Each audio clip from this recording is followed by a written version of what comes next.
السلام عليكم ورحمة الله وبركاته. الحمد لله وحده والصلاة والسلام على من لا نبي بعده. صدق الله العظيم. আজকে আপনাদের সামনে আমি আলোচনা করব,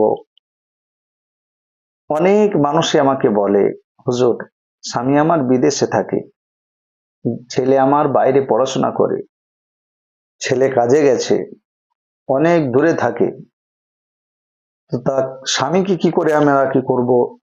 রাগ ঠান্ডা করব, নিজের দিকে আকৃষ্ট করব। তাদের জন্য আজকে আমি একটা আমাল নিয়ে এসেছি আপনাদের কাছে। সে আমালটা হলো, কোনো খাওয়ানো দাওয়ানোর কোনো ঝামেলা নেই। যে কোনো একটা নামাজের পর 11 বার প্রথমে দরুদ শরীফ পাঠ করবেন, আর 11 বার দরুদ শরীফ পাঠ করার পর 1000 বার আল্লাহ রাব্বুল আলামিনের একটা সিফাতি নাম ইয়া ওয়াদুদু, ইয়া ওয়াদুদু, ইয়া ওয়াদুদু, ইয়া ওয়াদুদু।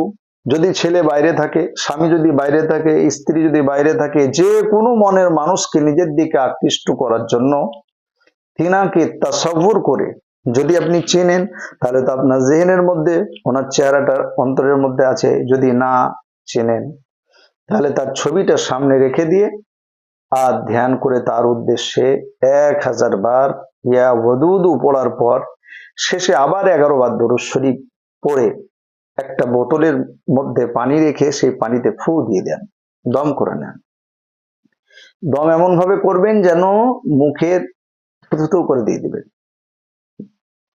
দেওয়ার পর সেই পানিটা, এখন তো তাকে খাওয়াতে পাচ্ছেন না, ওনার উদ্দেশ্যে কোনো ফুল গাছে বা ছোট চারা গাছের মাথায় কি করুন, ঢেলে দিন। মনে মনে ভাববেন যে আমার স্বামীর মাথায় ঢালছি, আমার স্ত্রীর মাথায় ঢালছি, আমার মনের মানুষ তার মাথায় ঢালছি, আমার ছেলের মাথায় ঢালছি, তাকে আমার যেন মহব্বত তার অন্তরে পয়দা হয়ে যায়, নম্র হয়ে যায়, বিনয়ী হয়ে যায়, আমাকে যেন ভালোবাসে, আমার কথা শুনে।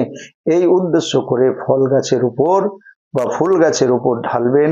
ইনশাআল্লাহ আপনার মনের মানুষটা, আপনার আকাঙ্ক্ষিত ব্যক্তিটা আপনার প্রেমে পাগল হয়ে ছুটে আসবে ইনশাআল্লাহ।